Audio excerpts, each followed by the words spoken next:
各位朋友，大家好，欢迎来到韭菜不香。2024年12月1日，星期天 ，Stellantis 的董事会通常不在周日开会，但这一天他们破例了，一个紧急会议，议题只有一个：开掉 Carlos Tavares。主持会议的人叫 John Elkann，48岁，意大利菲亚特家族的继承人。阿格奈利家族被称为意大利的肯尼迪，控制菲亚特1个多世纪。从他的曾祖父开始，他家世代经营汽车。Elkann 面对的 Tavares 是法国汽车工业的传奇，被誉为成本杀手。过去10年，把濒临破产的标致从死神手里救了回来。但这天 ，Tavares 收到了一个直白的通知：我们的伙伴关系已经结束了。Tavares 当场被解雇，这是欧洲汽车工业过去10年最戏剧化的一幕。他的合同本来要到2026年早期才到期，被赶下台的时候，离合同结束还有18个月。他下台的时候 ，Stellantis 的年度净亏损正在飙向262亿美元，股价过去12个月跌了38%。美国经销商集体起诉，意大利政府指责他把工厂搬出意大利，工会在他的办公楼外抗议。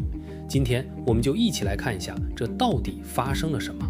同时也感谢大家的点赞、订阅和关注，这是对我们团队持续创作内容的最大鼓励。要理解这场清算，必须先理解这家公司是怎么搭起来的。2021年1月17号，菲亚特克莱斯勒和法国的标致雪铁龙集团完成合并，新公司叫 Stellantis， 名字来自拉丁语 Stello， 意思是以星辰照亮。合并的逻辑朴素的近乎天真，两家半死不活的公司合在一起，能省钱，能共享平台，能形成全球规模优势。菲亚特克莱斯勒带来了 Jeep 和 Ram 这2个在北美赚钱的金字招牌，标致带来了欧洲的中端品牌和小型车技术，合在一起覆盖14个品牌，包括玛莎拉蒂、阿尔法罗密欧、克莱斯勒、道奇这些有故事的老牌子。Tavares 接手的时候，市场对他几乎是顶礼膜拜的。他在2014年到2020年带领标致从濒临破产做到欧洲市场份额前3，靠的就是一套铁血的成本削减打法。这套打法是从他在雷诺日产的师傅 Carlos Ghosn 那里学来的。Ghosn 也有个外号叫成本杀手。Stellantis 合并之后，他延续了同样的方式，砍开发、砍工厂、砍人员、砍车型。Stellantis 全球员工从合并初期到2023年底裁掉了将近16%，2024年继续裁，短期看起来非常成功。2023年 Stellantis 创下了200亿美元的净利润记录，2024年3月股价冲到了将近30美元，市值超过900亿美元。Tavares 自己也变成了汽车行业薪酬最高的 CEO，2023年他的薪酬包接近4000万美元。同期，通用、福特、丰田、大众的 CEO 都赚不到他的一半。钱赚到手了，但代价开始浮现。经销商的不满从2022年开始累积。Tavares 为了短期利润，强行要求经销商提价，库存不卖完不给新车。美国经销商手里堆满了卖不出去的 Jeep 和 Ram， 终端售价不得不打折，经销商的利润被压得喘不过气。2024年9月，美国经销商协会做了一件汽车行业历史上前所未有的事，他们给 Stellantis 的股东写了一封公开信，列举了 Tavares 管理下的15项严重失误。这是经销商集体公开起诉自己的供应商，在汽车业里，这相当于零售商集体反水。供应商也不满， Tavares 强行要求供应商降价，一些关键零部件供应商干脆停止给 Stellantis 供货，工会更不用说。UAW 美国汽车工人联合会在2023年罢工，把 Stellantis 的伤口撕得更大。工会主席双费公开骂 Tavares 是贪婪的代名词。然后是赌注， Tavares 赌的是电动车。2022年他公开宣布，到2030年 Stellantis 在欧洲卖的车100%是纯电动，北美50%，这个目标比丰田、福特、通用都激进。他把数百亿美元砸进电池工厂、电动车平台、电气化研发，但这个赌注的根本前提是错的。欧美消费者并没有像他预想的那样拥抱电动车，补贴退坡之后，电动车销量增速从2位数掉到了个位数。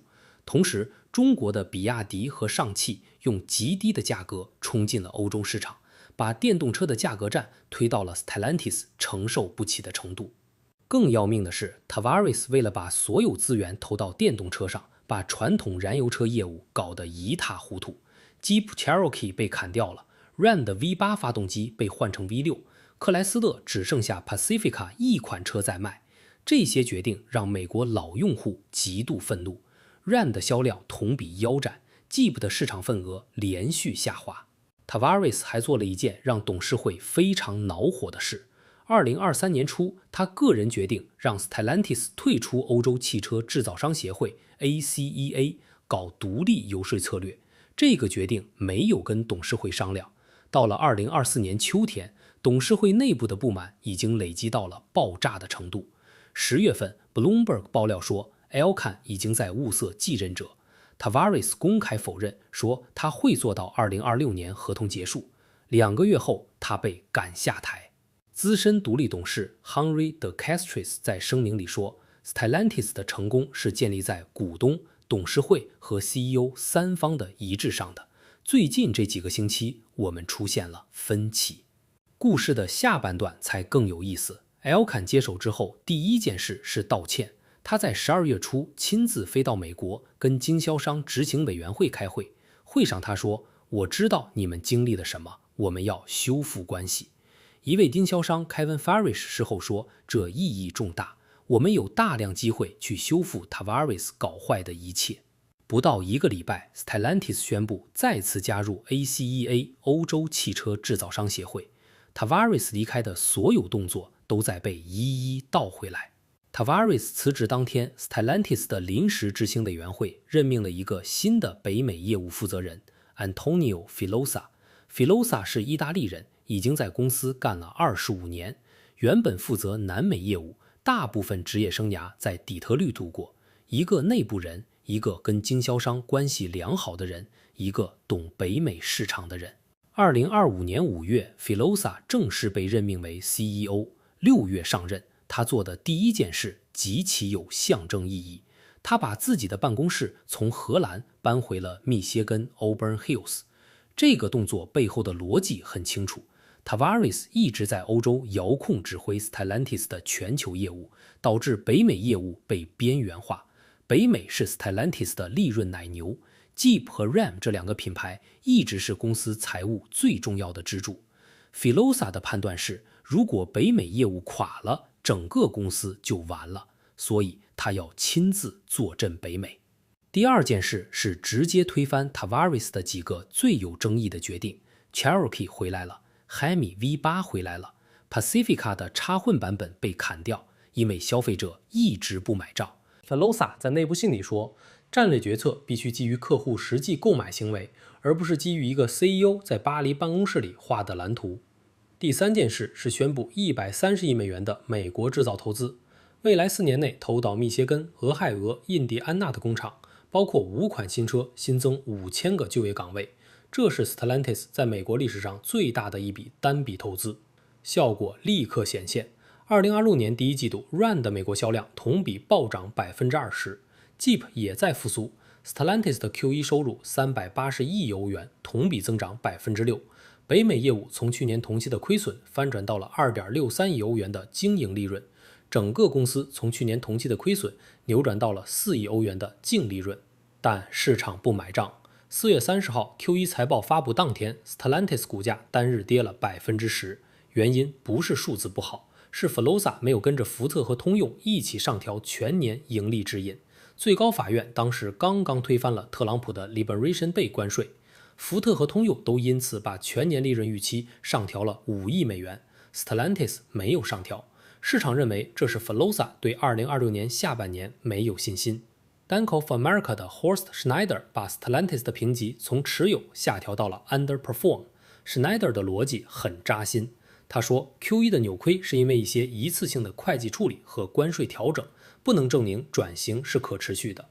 Filosa 的真正考验是5月21号的 Investor Day， 在 Auburn Hills 的总部里，他必须告诉投资者 Stellantis 接下来5年到底要怎么活下去。他拿出了一份叫做 Fastlane 2030的计划，听这个名字就知道他的野心。STLA 是 Stellantis 的股票代码，嵌在快车道这个英文单词里。计划的核心是600亿欧元，5年内投入，目标是把2025年的1540亿欧元收入做到2030年的1900亿，运营利润率从去年的负数提升到7%。2027年回到正自由现金流，2030年自由现金流60亿欧元。但魔鬼在细节里。Filosa 做了几个让欧洲传统汽车圈震惊的决定。第一个决定，14个品牌不再平均实力 ，Jeep、Ram、标致、菲亚特加上商用车业务 Pro One， 这5个会拿走7%的产品投资预算，剩下10个品牌包括克莱斯勒、道奇、阿尔法罗密欧、玛莎拉蒂、欧宝、雪铁龙等，只能分剩下的30%。这等于公开承认这10个品牌没那么重要了。意大利的玛莎拉蒂和德国的欧宝在各自国家是民族骄傲。Filosa 等于告诉这些品牌的员工和粉丝，你们的位置变了。第二个决定比第一个更炸，跟中国车企深度合作。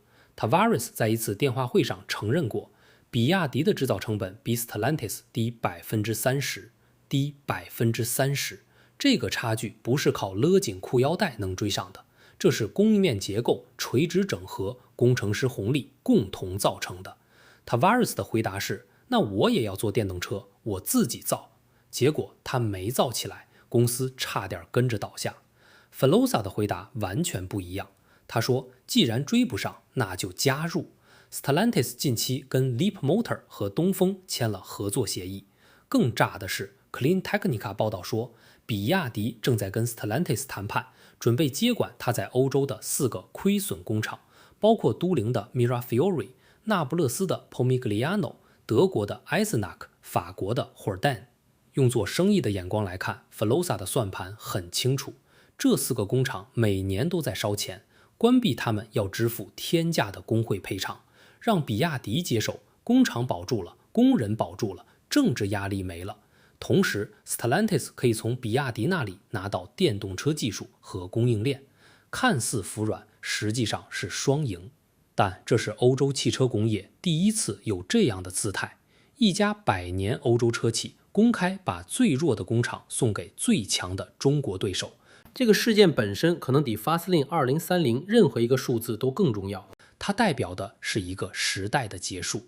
第三个决定，一个叫 STLA One 的模块化平台，这是一种乐高式的造车方式，客户可以从同一个底层平台上选择不同的动力系统、电子架构、软件和服务，同一个平台制成不同品牌的差异化，这能大幅降低开发成本，同时让14个品牌仍然有自己的个性。